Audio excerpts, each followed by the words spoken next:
జమ్మూ కాశ్మీర్లో ఉగ్రవాదులు మాటు వేసి అదును చూసి మారణ హోమం సృష్టించారు. పర్యాటకులే టార్గెట్ గా నెత్తుటి ఏరులు పారించారు. పర్యాటక ప్రాంతం పహల్గాంలో టూరిస్టులపై ఉగ్రదాడి యావత్ దేశాన్ని ఉలిక్కి పడేలా చేసింది. ప్రకృతి అందాలు చూస్తూ సరదాగా గడిపేందుకు వచ్చిన వారు టెర్రరిస్టుల తూటాలకు నిర్దాక్షిణ్యంగా బలైపోయారు. కళ్ళ ముందే తమ వారిని ఉగ్రవాదులు కాల్చి చంపుతుంటే దిక్కులు పిక్కటిల్లేలా రోదిస్తూ బిక్కున వణికిపోయారు బాధిత కుటుంబ సభ్యులు. బాధితుల్లో ఒక్కొక్కరిది ఒక్కొక్క విషాద గాథ. కొందరు భర్తలను కోల్పోయారు, మరికొందరు పిల్లలను కోల్పోయారు. ఇలా ఒక్కొక్క కుటుంబంలో ఒక్కొక్క రకమైన విషాద ఛాయలు అలుముకున్నాయి. ఈ దాడిలో 28 మంది అమాయక టూరిస్టులు ప్రాణాలు కోల్పోయారు, మరో 60 మంది గాయపడ్డారు. దీనికి తామే కారణమని పాక్ ప్రేరేపిత లష్కరే తోయిబా ప్రాక్సీ సంస్థ ది రెసిస్టెన్స్ ఫ్రంట్ ఉగ్ర సంస్థ ప్రకటించింది.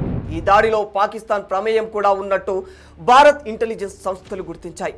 ఇంత జరిగినా కూడా పాకిస్తాన్ ప్రభుత్వం మాత్రం తమకేమీ సంబంధం లేదని బుకాయిస్తుంది. అయినప్పటికీ చూసే వాళ్ళకి ఎవరికైనా ఉగ్రవాదులకు ఊతమిచ్చింది పాకిస్తానే అని స్పష్టంగా అర్థమవుతుంది. దీంతో పహల్గాం దాడులపై కేంద్ర ప్రభుత్వం వెంటనే అలర్ట్ అయిపోయింది. కుక్క కాటుకు చెప్పు దెబ్బల పాకిస్తాన్ విషయంలో భారత్ ప్రభుత్వం సంచలన నిర్ణయం తీసుకుంది.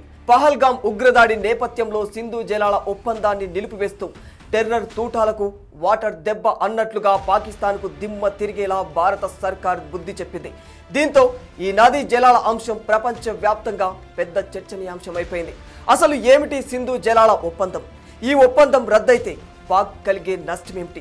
64 ఏళ్ల ఈ ఒప్పందం ఒక్కసారిగా ఆగిపోతే పాకిస్తాన్ ఎడారిగా మారాల్సిందేనా? ఇంకా భారత్ తీసుకున్న ఈ ఒప్పందంపై దౌత్య న్యాయపరమైన అడ్డంకులు ఏమైనా ఎదురయ్యే అవకాశాలు ఉన్నాయా?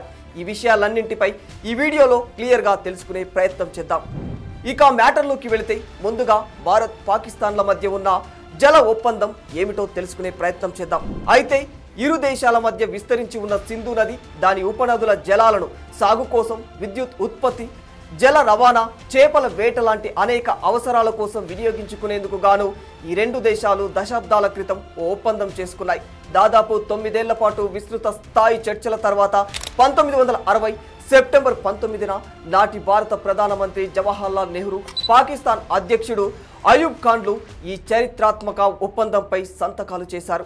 ఒప్పందంలో పేర్కొన్న మేరకు సింధు ఉపనదుల్లో తూర్పు వైపుగా ప్రవహించే రావి, బియాస్, సట్లైజ్ నదులపై భారత్కు హక్కులు నిర్ణయించబడ్డాయి.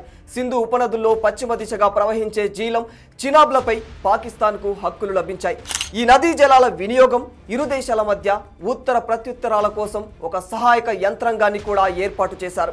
ఎలాంటి ఘర్షణలకు తావు లేకుండా పరస్పర సహకార భావాలతో నదీ జలాలను సద్వినియోగం చేసుకోవడమే ఈ ఒప్పందం ప్రధాన లక్ష్యం. భారత్ తన పాక్షిక హక్కు మేరకు పాకిస్తాన్ పరిధిలోని పశ్చిమ ఉపనదుల జలాలను పరిమితంగా వాడుకోవచ్చు, వ్యవసాయం, జల విద్యుత్ ఉత్పత్తి కోసం వినియోగించుకోవచ్చు. అయితే పశ్చిమ దిశగా ప్రయాణించే జలాలు పాకిస్తాన్లోకి వెళ్లకుండా అడ్డుకోకూడదు. ఈ ఒప్పందంలో భాగంగానే గతంలోనే శాశ్వత సింధు కమిషన్ కూడా ఏర్పాటు చేశారు. ఈ కమిషన్లో ఇరు దేశాలకు ప్రాతినిధ్యం ఉంది. ఇరు దేశాలు తమ అభ్యంతరాలను ఈ శాశ్వత కమిషన్ ద్వారా చెప్పుకోవచ్చు. ఈ నదీ జలాలపై ఉద్దేశపూర్వకంగా డ్యాంలను నిర్మించి హఠాత్తుగా నీటిని వదిలి నీటి బాంబుగా మార్చకూడదని షరతులు కూడా పెట్టుకున్నారు. అయితే గడిచిన 6 దశాబ్దాల్లో ఈ నదీ ప్రవాహాల వెంట భౌగోళికంగా, రాజకీయంగా, పర్యావరణ పరంగా చాలా మార్పులు వచ్చాయి. జీలంకు ఉపనది అయిన కిషన్ గంగా నదిపై భారత్ జల విద్యుత్ కేంద్రాన్ని నిర్మించింది. దీనిపై పాకిస్తాన్ తీవ్ర అభ్యంతరం వ్యక్తం చేస్తోంది. ప్రాజెక్టు కారణంగా తమ భూభాగంలోకి నదీ జలాల ఉధృతి బాగా తగ్గిపోయిందని, సింధు నది జలాల ఒప్పందానికి భారత్ తూట్లు పొడుస్తుందని పాకిస్తాన్ వాదిస్తోంది. కానీ ఉగ్రవాదాన్ని పోషిస్తున్న పాకిస్తాన్కు భారత్ ఇప్పటికే చాలాసార్లే అవకాశం ఇచ్చింది. అయినప్పటికీ ఆ దేశం మారలేదు. ఇప్పుడు తాజాగా జరిగిన ఉగ్ర దాడితో భారత్ సీరియస్ అయ్యింది. ఇంకా ఉపేక్షించేదే లేదంటూ సింధు జలాల ఒప్పందాన్ని రద్దు చేసింది. ఇది పాక్కు చాలా పెద్ద షాక్ అనే చెప్పాలి. ప్రపంచంలో అతి తక్కువ నీటి వనరులు ఉన్న దేశాల్లో పాకిస్తాన్ కూడా ఒకటి.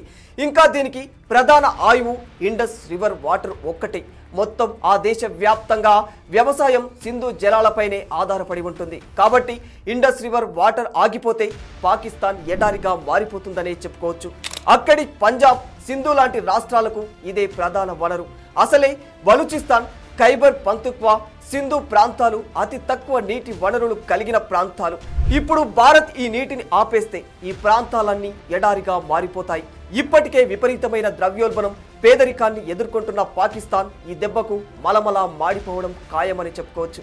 భారత్ పాక్ల మధ్య గతంలో 1965, 1971, 1999లో యుద్ధాలు జరిగిన, చాలాసార్లు ఉద్రిక్తతలు ఏర్పడ్డా సింధు జలాల ఒప్పందం నిరాటంకంగా కొనసాగింది. అయితే ఈ మధ్య కాలంలో డ్యాంల నిర్మాణం, నీటి వినియోగం ఇంకా ఇతర అంశాలపై వివాదాలు ఎక్కువైపోయాయి.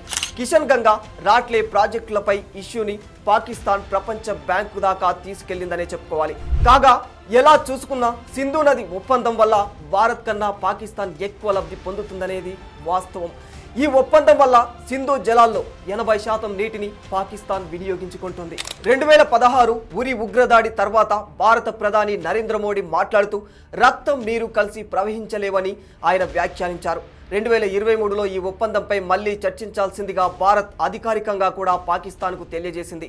అయితే పాక్ మాత్రం అందుకు ససేమిరా ఒప్పుకోలేదు. పాత ఇండస్ వాటర్ ట్రీటీ నిర్దేశించిన విధంగానే కట్టుబడి ఉంటున్నట్లుగా వ్యవహరించింది.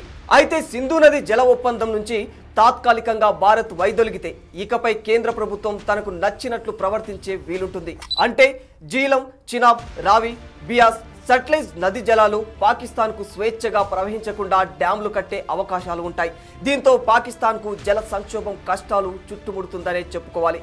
ఇదిలా ఉంటే సింధు జలాల ఒప్పందం నుంచి వైదొలుగుతున్నట్టు భారత్ ప్రకటించినా ఇది అనుకున్నంత ఈజీ కాదని కొందరంటున్నారు.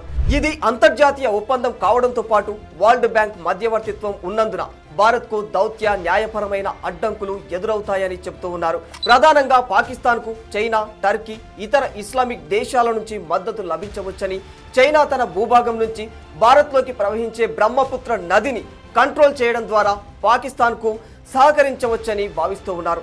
అలాగే తమ దేశ మనుగడను దెబ్బతీసేలా భారత్ ఏకపక్ష నిర్ణయం తీసుకుంటుందంటూ ఐక్యరాజ్యసమితి, అంతర్జాతీయ కోర్టులను పాకిస్తాన్ ఆశ్రయించే అవకాశాలు ఉంటాయని కూడా అంటున్నారు. అంతేకాకుండా పాకిస్తాన్పై భారత్ మరికొన్ని కఠిన నిర్ణయాలు కూడా తీసుకుంది. ఇందులో 5 పెద్ద నిర్ణయాలు ఏంటంటే, 1 సింధు జలాల ఒప్పందంపై నిషేధం. ఇది ఆల్రెడీ మనం ఇందాకే మాట్లాడుకున్నాం. 2 పాకిస్తాన్ పౌరులకు వీసాల జారీ చేయడంపై నిషేధం. పాకిస్తాన్ పౌరులకు వీసాలు జారీ చేయడాన్ని నిలిపివేయడం ద్వారా దీని ప్రభావం చికిత్స కోసం పెద్ద సంఖ్యలో భారతదేశానికి వచ్చే పాకిస్తాన్ రోగులపై పడుతుంది. వాస్తవానికి గత కొన్ని సంవత్సరాల్లో భారతదేశం పెద్ద మెడికల్ గమ్యస్థానంగా అవతరించిందనే చెప్పుకోవాలి. అనేక దేశాల ప్రజలు చికిత్స కోసం భారతదేశానికి వస్తూ ఉన్నారు. వీటిలో పెద్ద సంఖ్యలో పాకిస్తాన్ వారే కూడా ఎక్కువగా ఉన్నారు. ఇక ఇప్పుడు భారతదేశం పాకిస్తాన్ పౌరులకు వీసాలు జారీ చేయవద్దు. కాబట్టి ఈ నిర్ణయం ఇప్పటికే భారతదేశంలో చికిత్స పొందుతున్న పాకిస్తాన్ రోగులకు కూడా షాక్ ఇచ్చిందనే చెప్పుకోవాలి. ఇక 3 దేశాల హైకమిషన్లలో నియమించిన అధికారుల సంఖ్య తగ్గించడం. 4 SVSE వీసాల కింద భారతదేశంలో ఉన్న పాకిస్తాన్ పౌరులకు 48 గంటలు విధించడం. 5 అటారీ వాఘా సరిహద్దును వెంటనే మూసివేయడం. భారతదేశం, పాకిస్తాన్ మధ్య ఇప్పటికే చాలా పరిమితమైన రాకపోకలు ఉన్నాయి. ఇప్పుడు అటారీ వాఘా సరిహద్దు మూసివేయడం వల్ల 2 దేశాల మధ్య పరిమితమైన రాకపోకలు కూడా ఆగిపోతాయని చెప్పుకోవాలి. దీని కారణంగా పాకిస్తాన్, భారతదేశం మధ్య వాణిజ్యంపై ఎక్కువ ప్రభావం చూపెడుతుంది. వీటన్నింటి వల్ల పాకిస్తాన్ ఆర్థిక వ్యవస్థ అతలాకుతలం అవ్వడం ఖాయమని చెప్పుకోవాలి. చూడాలి మరి 2 దేశాల మధ్య ఉద్రిక్తతల కారణంగా ముందు ఎలాంటి పరిణామాలు చోటు చేసుకోబోతున్నాయో. For more videos like this, subscribe Big TV channel.